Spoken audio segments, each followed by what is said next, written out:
기도합니다. 할렐루야. 할렐루야. 아멘. 오늘도 이 귀한 거룩한 안식일을 지키며 주님 전에 나온 여러분의 모든 삶과 가정에 하나님의 은혜가 충만하기를 예수님의 이름으로 축복을 드립니다. 네. 감사합니다. 네, 제가 이렇게 항상 말씀을 선포하기 전에 이렇게 이 귀한 주일을 지키는 여러분의 모든 삶을 축복하면서 함께 이렇게 선언하고 또 축복을 드리는데, 여러분 이 귀한 성 선언할 때 마음을 다하여서 함께 아멘으로 화답하신 여러분 되시기를 축복합니다. 왜냐하면 이렇게 앞에서 이 강대상에서 선언하고 축복하는 이 귀한 이 선포가 하나님의 그 능력이 되기 때문입니다. 제가 무슨 능력이 있겠습니까? 저는 능력이 없으나 하나님께서 기름 부으심으로 세우신 이 귀한 자리를 통하여서 말씀하는 이 귀한 하나님의 그 선언이 바로 하나님의 능력이 되기 때문이죠. 그렇기 때문에 그 귀한 이렇게 말씀 전하기 전에 가장 먼저 선언하는 그 귀한 선포를 할 때에 이렇게 살펴보면서 이 귀한 주일, 오늘도 그 믿음 지키며 이 귀한 안식에 나왔구나, 그 마음을 가지고 모든 분들이 이렇게 그 짧은 시간에 볼 수는 없지만 그 믿음을 보면서 하나님 그 믿음을 축복하소서, 그 신앙을 축복하소서, 이렇게 그 마음을 담아서 축복을 하고 있습니다. 여러분 함께 이 귀한 그 첫 말씀을 받는 그 귀한 순간마다 계속해서 마음을 들이며 아버지 그 모든 고백이 나의 고백이 되게 하시고 나의 축복이 되게 하소서, 그 마음으로 받으면 하나님께서 그 여러분의 마음을 기쁘게 받으시고 귀한 은혜 주실 줄을 믿습니다. 오늘은 요한복음 12장의 말씀을 통하여서 열매 맺는 삶이라는 말씀을 함께 은혜를 나누기로 원합니다. 여러분 오늘 본문의 말씀을 보면 한 알의 밀에 대한 이 비유가 나오죠. 여러분 이 비유는 여러분이 잘 알고 계시는 것처럼 먼저는 여러분을 향한 귀한 그 구속의 은혜에 대한, 그리고 여러분의 그 귀한 영혼을 위하여 예수께서 죽으심으로 말미암아 우리의 모든 영혼들을 구원하시기 위한 그 귀한 약속의 말씀인과 동시에, 그리고 두 번째는 우리를 향한 예수님의 그 은혜로 말미암아 이제 하나님의 그 구속함을 받고 살아가는 이 성도를 향한, 우리를 향한 그 말씀이기도 합니다. 여러분 첫 번째는 은혜의 말씀이 되는 것이죠. 예수님께서는 이 하나님의 일처럼 죽으심으로 말미암아 오직 주의 공로로 우리의 모든 영혼들을 구원하여 주셨는 줄을 믿습니다. 할렐루야. 아멘. 이것이 하나님의 은혜이죠. 그리고 두 번째는 무엇입니까? 그 은혜를 받은 성도 가운데에 바로 이 한 알의 밀이 되어야 함을 우리 가운데 말씀하고 있다는 것입니다. 오늘의 말씀이 은혜의 말씀이 되어 여러분에게는 귀한 은혜가 되며 또 성도로서 살아가는 여러분의 삶 가운데에는 축복이 되는 귀한 말씀 되기를 예수님의 이름으로 축복을 드립니다. 아멘. 여러분 오늘 본문 20절의 말씀에 보면 예수님께서 이 예루살렘에 입성을 하셨습니다. 여러분 12장 처음부터 말씀을 보면 이제 예수님께서 6월절이 되어 이제 마지막 6월절입니다. 예수님께서 이 구속의 사역을 완성하시기 위한 이 마지막 6월절이 되어 나귀 새끼를 타시면서 이 예루살렘에 입성을 하셨습니다. 여러분 그때 보면 20절에 조금 우리의 상식과는 다른 말씀이 등장함을 알 수가 있습니다. 여러분 20절의 말씀을 우리 함께 읽어보도록 하겠습니다. 함께 읽겠습니다. 시작. 명절에 예배하러 올라온 사람 중에 헷갈린 몇씩 있는데. 아멘. 여러분 이상하지 않습니까? 지금 예수님께서 예루살렘에 입성하신 때는 6월절입니다. 여러분 6월절은 누구의 명절이죠? 여러분 누구의 명절입니까? 유대인의 명절이죠. 이 6월절이라는 것은 이스라엘 백성들 즉 유대인들이 지켜왔던 명절입니다. 근데 여러분 오늘 본문의 말씀에 보면 이 명절에 예배하러 올라온 사람 중에 누가 있습니까? 헬라인. 헬라인이 있습니다. 네, 그렇죠. 헬라인이 지금 있다는 것입니다. 그런데 한 사람은 아닌 것 같습니다. 이 몇 사람이 이 무리를 지어서 유대인의 명절인 이 6월절에 예배를 하러 지금 올라왔다라는 것이죠. 놀라운 일이죠. 그렇다면 이 헬라인은 누군가? 이 당시 여러분 회심한 헬라인들이 종종 있었습니다. 많지는 않았습니다. 아직까지 복음이 완성되어 선포되어지며 열방 가운데 전해지지 않았던 때이기 때문에 그리 많지는 않았으나 종종 있었습니다. 왜냐하면 흩어진 디아스포라, 유대인의 신분으로서 여러 가지 사정으로 인하여서 이렇게 흩어져서 저 이방인의 땅에서 삶을 살았던 유대인들이 있었다라는 거죠. 그리고 그들이 믿는 하나님을 믿게 된 헬라인들이 있었다라는 것입니다. 이런 일들은 아주 오래전 구약시대 때부터 종종 있어 왔던 거죠. 하나님의 백성들, 이스라엘 백성들이 가는 곳마다 그들의 모습을 보고 많은 이방인들이 그 위대한 하나님을 발견하게 되고 하나님을 믿는 일들이 종종 있게 되었는데, 이때에도 흩어져 있는 이 디아스포라 유대인들을 통하여서 하나님을 영접하는 이 헬라인들이 있게 되었다는 것입니다. 그들이 지금 유대인 명절이 되어 하나님께 예배를 하러 올라왔습니다. 여러분, 그 사실은 21절을 봐도 알 수가 있습니다. 그들이 누구한테 갑니까? 첫 번째로 빌립에게, 지금 21절에 보면 빌립에게 가게 되었다는 것입니다. 여러분, 빌립은 안드레와 동일하게 그 12명의 제자들 중에서 헬라인의 이름을 가지고 있었던 사람입니다. 그러니 여러분 보십시오. 그들이 지금 헬라인의 이름을 쓰고 있는 빌립에게 가서 우리가 선생님을 만날 수 있습니까? 라고 고백을 하게 되는 겁니다. 하나님을 영접한 그들이 예수님의 소식을 듣고 마침 이 유대인의 이 명절인 그 6월절에 예루살렘에 예수님이 있다라는 소식을 듣고 예수님을 만날 수 있습니까? 라고 지금 묻게 되는 거지요. 그리고 그 빌립이 함께 안드레에게 가서 함께 예수님에게 나아가는 것을 볼 수가 있습니다. 여러분, 중요한 것은 이제 그들이 예수님을 갈망하여 이제 만나게 되었는데, 그런 그들을 보시고 예수님께서 이렇게 말씀하십니다. 여러분, 23절에 한번 보십시오. 그들이 제자들이 예수께 가서 여쭤보는 겁니다. 이런 자들이 있습니다. 예수님 어떻게 만나시겠습니까? 이렇게 여쭈었겠죠. 그런데 여러분, 예수님께서 23절에 보시면 예수께 대답하십니다. 이르시되 인자가 영광을 얻을 때가 왔도다. 이렇게 고백을 하고 있습니다. 헬라인들이 하나님을 영접했고, 이들은 아직 그 예수님 때 전이기 때문에 하나님을 믿었고, 그리고 명절에 예수께 나온 그들을 보시면서 예수님은 만나러 가시겠다, 혹은 아니다, 이것을 말씀하신 것이 아니라 뭐라고 말씀하십니까? 인자가 영광을 얻을 때가 왔도다. 이렇게 말씀하고 있다라는 것입니다. 할렐루야.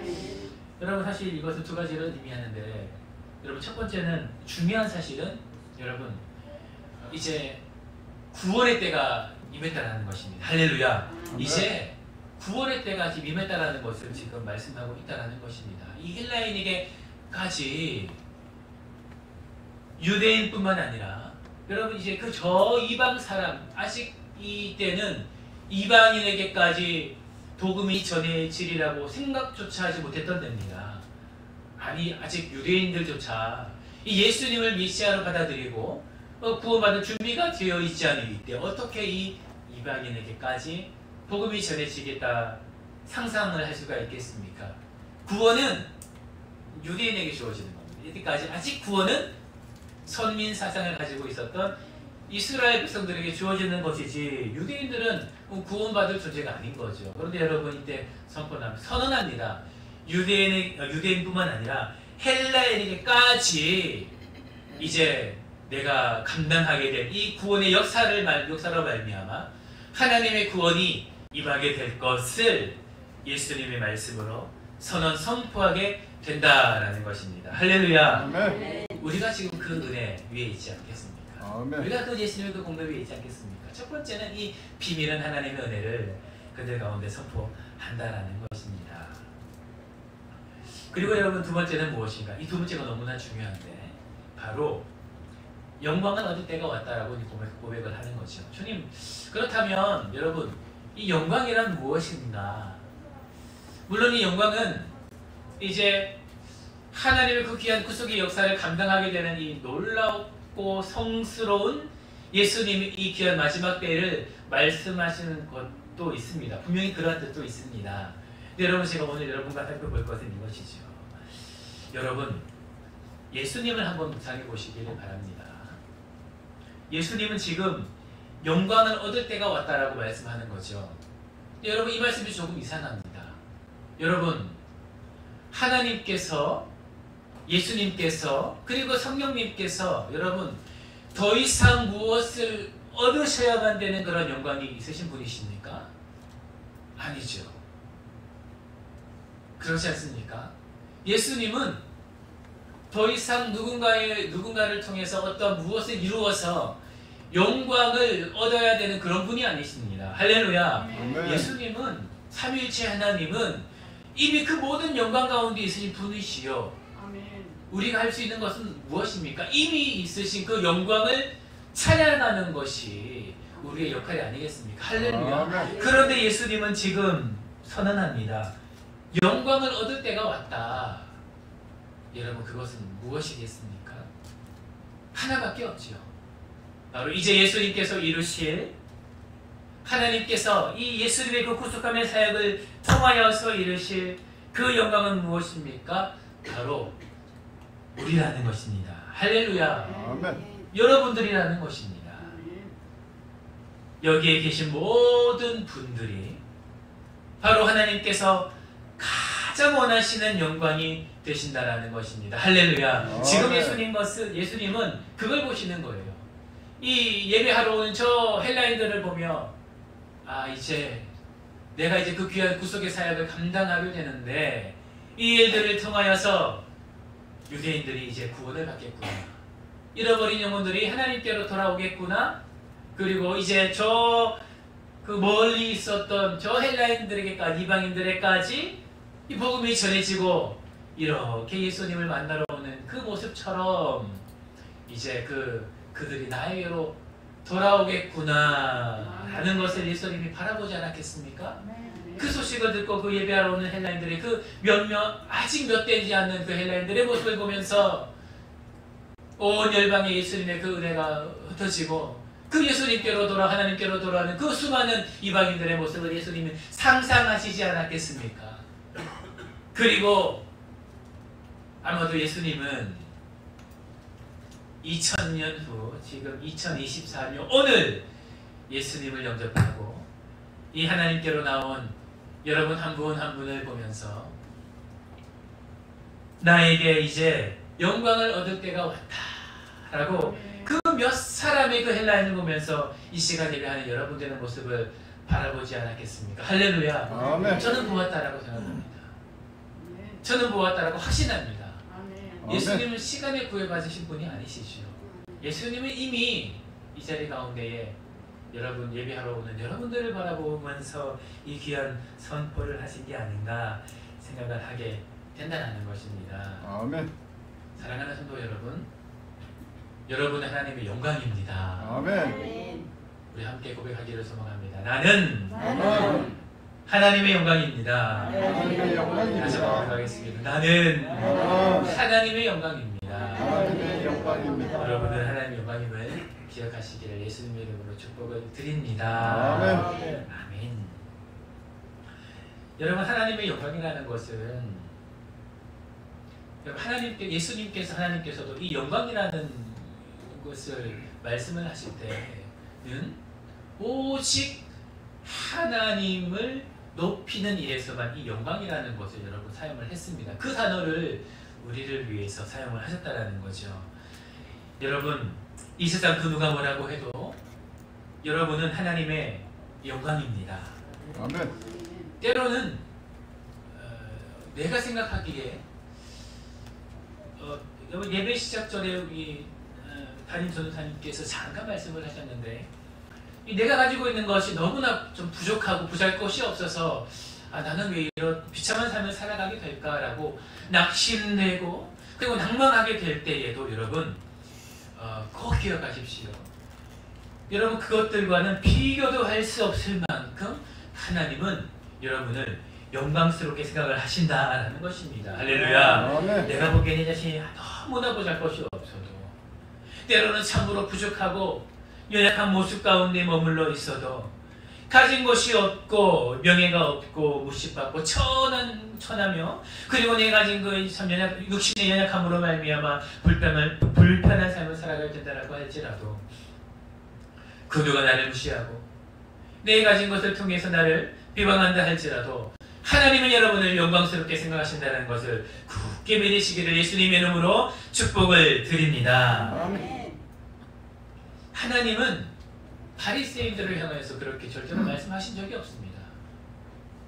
바리새인들이 뭡니까? 그 당시 참 많은 것을 가지고 있었으나 그러나 그 가진 것을 통하여서 하나님을 온전히 바라보지 못하고 교만에 빠지고 또 욕심에 빠지고 그리고 그들의 삶의 그 한력함에 빠져서 하나님을 바라보지 못하는 그들을 향해서는 영광이라는 단어를 한 번도 사용하시지 않으셨습니다. 그러나 하나님께서는 여러분을 향하여서 나의 영광이다라고 말씀하셨다라는 것입니다.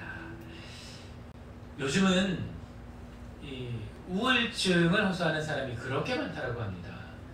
예전보다 날이 갈수록 해가 갈수록 이 여러 가지 이 정신적인 가볍고 무거운 이 정신 질병을 통해서 이 정신병원을 찾는 사람들이 해마다 급증을 하고 있다라고 하지요.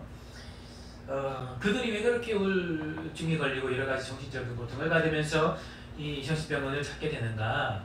많은 이유들이 있지만 참 많은 것 중에 하나가 이 시대를 살아가는 이 많은 현대인들의 질병 중에 하나가 바로 이 남들과 비교하면서 상대적인 박탈감을 통하여서 참 많은 이 어려움을 겪고 극심한 정신적인 스트레스를 받으며 이 정신병을 찾아온다라고 많은 정신의학 의사들이 말씀을 하곤 합니다.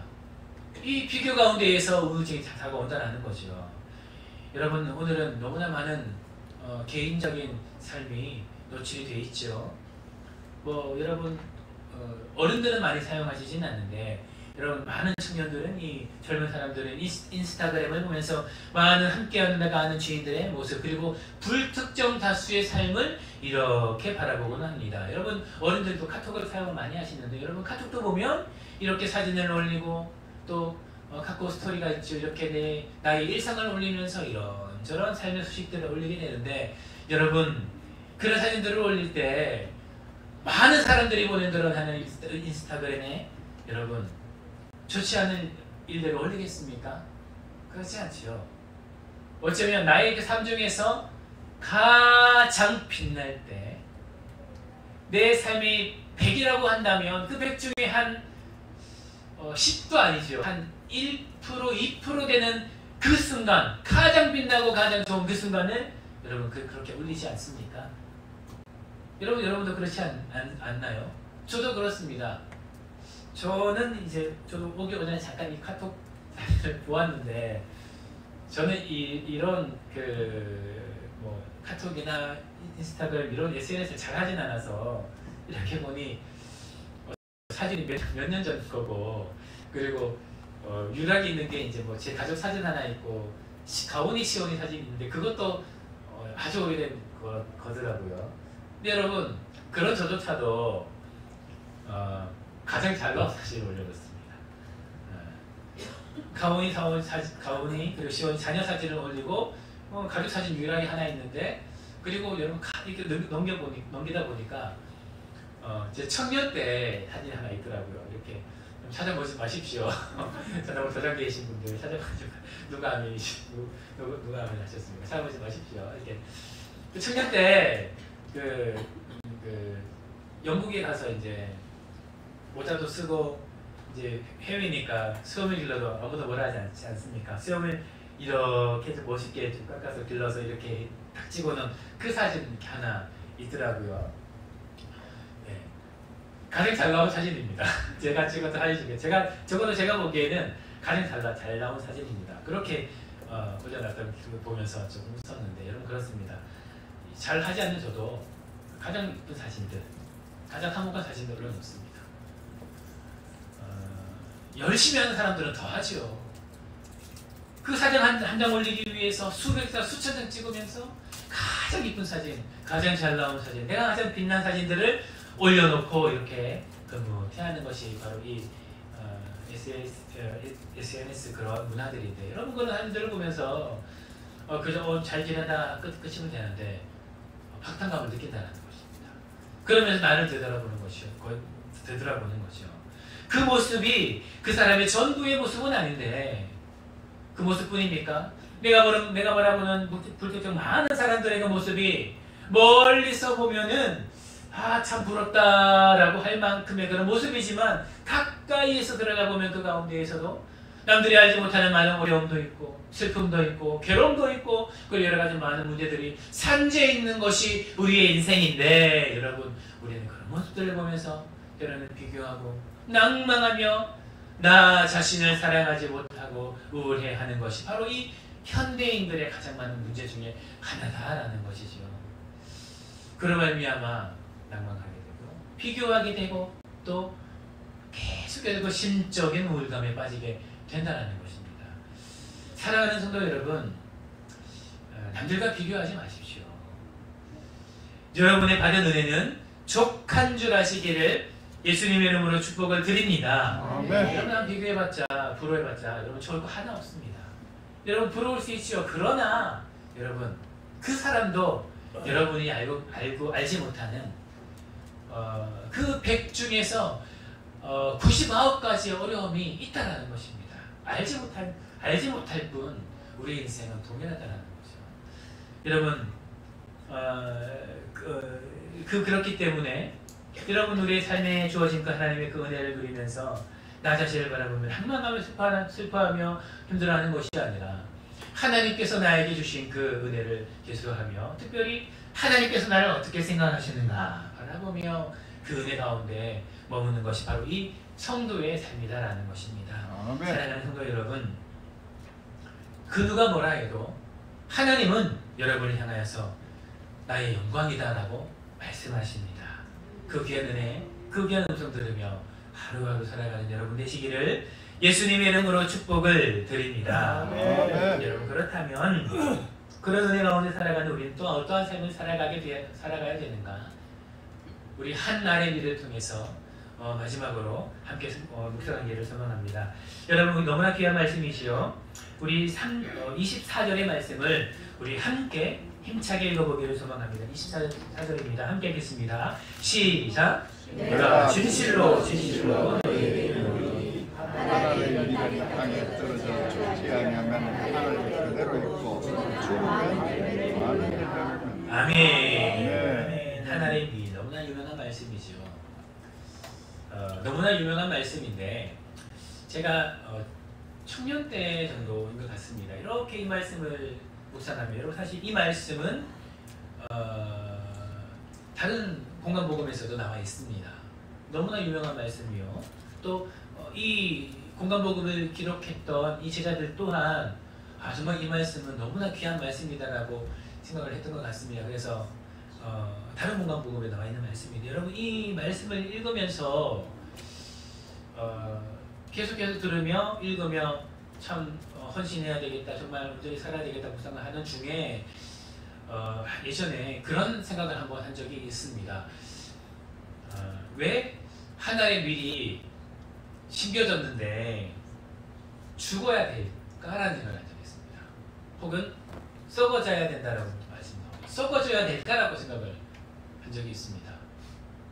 이미 아시는 분도 있겠지만 모르시는 분들을 위하여 여러분 그렇지 않습니까? 한 알의 밀은 땅에 심겨지면 열매를 맺죠.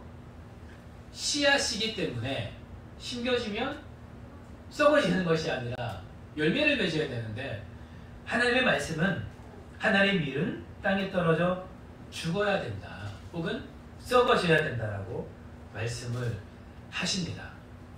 이것이 무슨 말일까? 이것이 무슨 말일까? 이해가 되지 않는 거예요. 그러면서 묵상도 해보고 그러니까 썩어져야 내가 이 땅에 썩어져서 나를 희생이라는 말씀이겠지라고 이렇게 어렴풋이 이렇게 생각만 하고 이렇게 묵상하며 살아가다가 이 말씀에 대한 해석하는 분들의 말씀을 좀 들으면서 그 묵상을 좀 깊이 한 적이 있습니다. 여러분이 하늘의 밀이라는 말을 여러분 원어로 살펴보면 이 헬라어로 후코코스투시투라는 단어입니다. 여러분 이 원어를 살펴보면 한 알갱이의 밀을 의미하는데 여러분 이것은 무엇을 말씀하는가?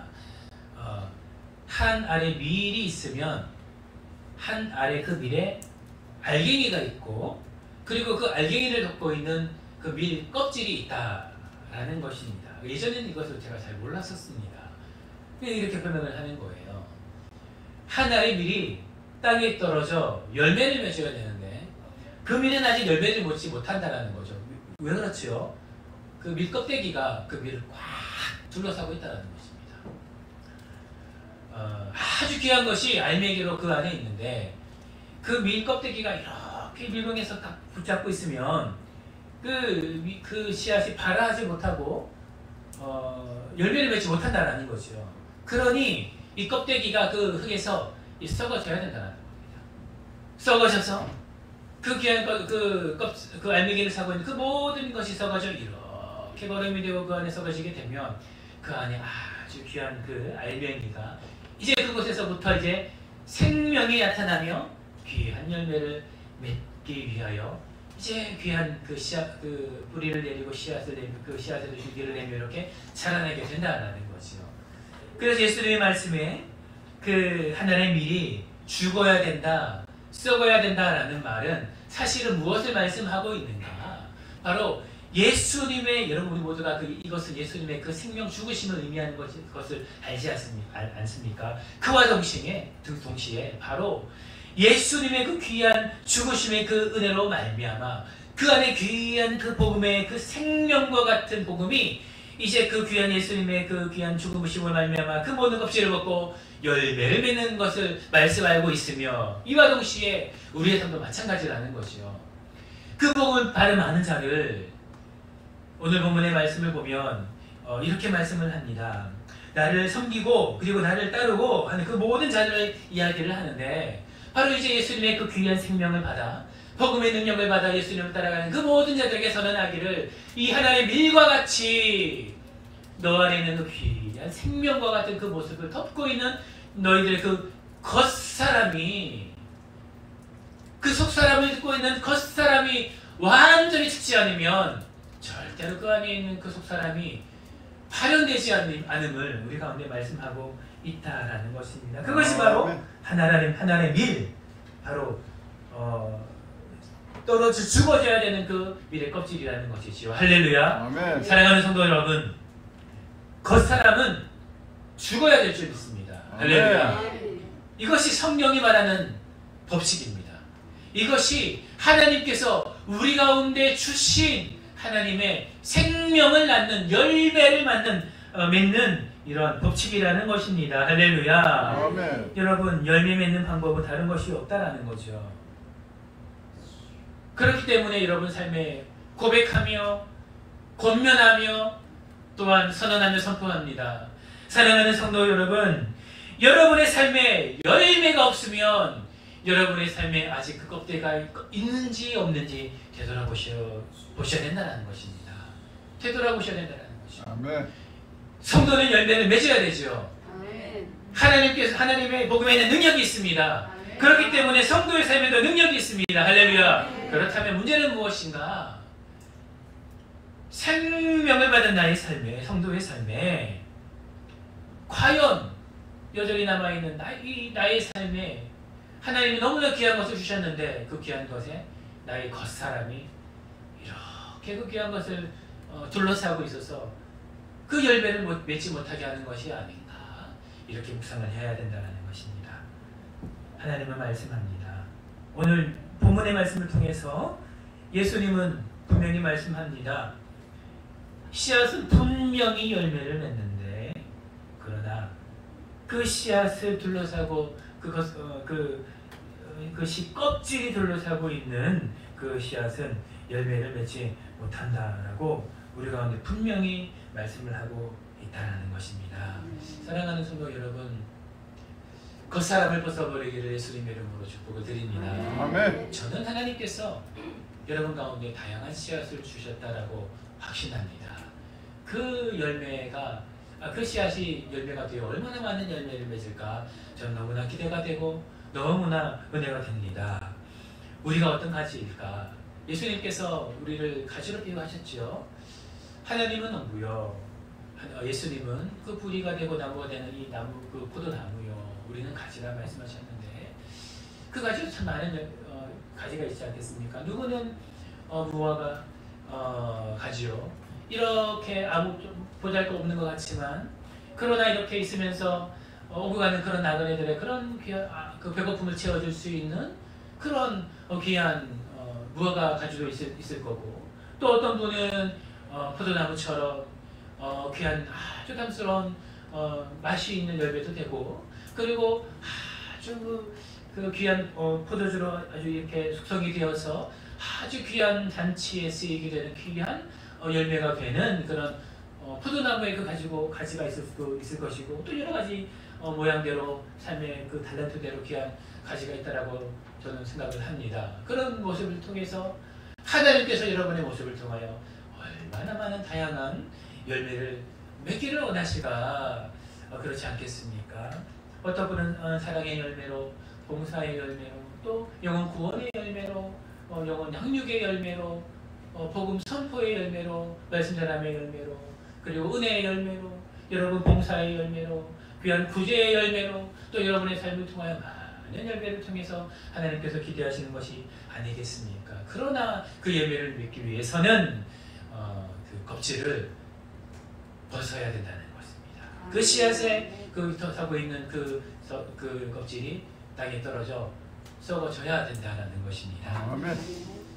사랑하는 성도 여러분, 그 껍질은 여러 가지로 말씀을 드릴 수가 있겠습니다.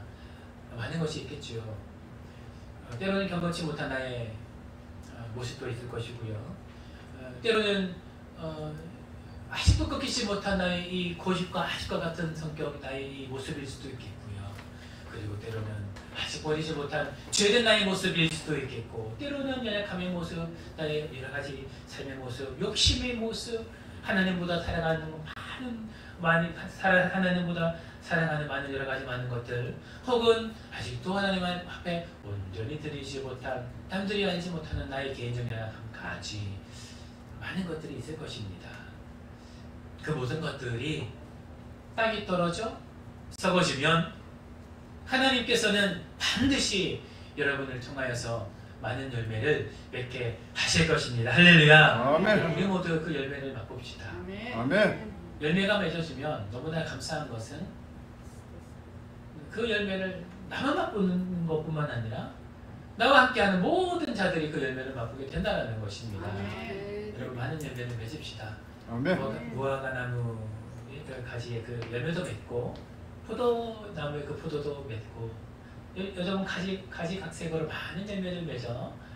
우리 부활절 보면 여러분 앞에 제가 참 우리 교회 부활절은 참 할 때마다 감동입니다. 어찌 그렇게 많은 채소 과일들이 탐스러운지. 여러분, 너무나 많은 이 과일들이 이렇게 있으면서 하나님께 영광이 되지 않습니까? 그 모습처럼 각자의 모습으로, 또 각자 주신 달란트와 주신 그 은사대로 그 귀한 겉모습들을 벗어버리고, 혹은 그 땅에서 썩어버리며 나는 죽고 오직 하나님만 영화롭게 되는 귀한 여러분의 삶이 되시기를, 우리의 세수만 교회 되기를, 그 맺은 많은 열매를 통해서 풍성한 우리 교회 되기를 예수님의 이름으로 축복을 드립니다. 아멘. 기도하겠습니다.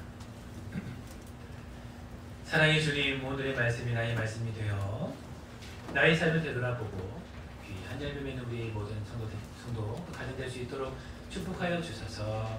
하나님 열매 맺게 하소서. 아버지, 열매가 하나도 없어 정말로 너무나 급박한 그런 교회가 아니라 여러분 우리 모든 성도님들의 그 머릿수만큼 열매가 맺어져 정말 그 열매가 가득 차고 흘러넘쳐 정말 그 풍성한 우리 소망교회 될 수 있도록 우리 모든 성도님들의 가정 될 수 있도록 은혜 내려주시옵소서. 감사를 드리며 살아계신 예수님 이름으로 기도드립니다. 아멘. 이스라엘에서 귀한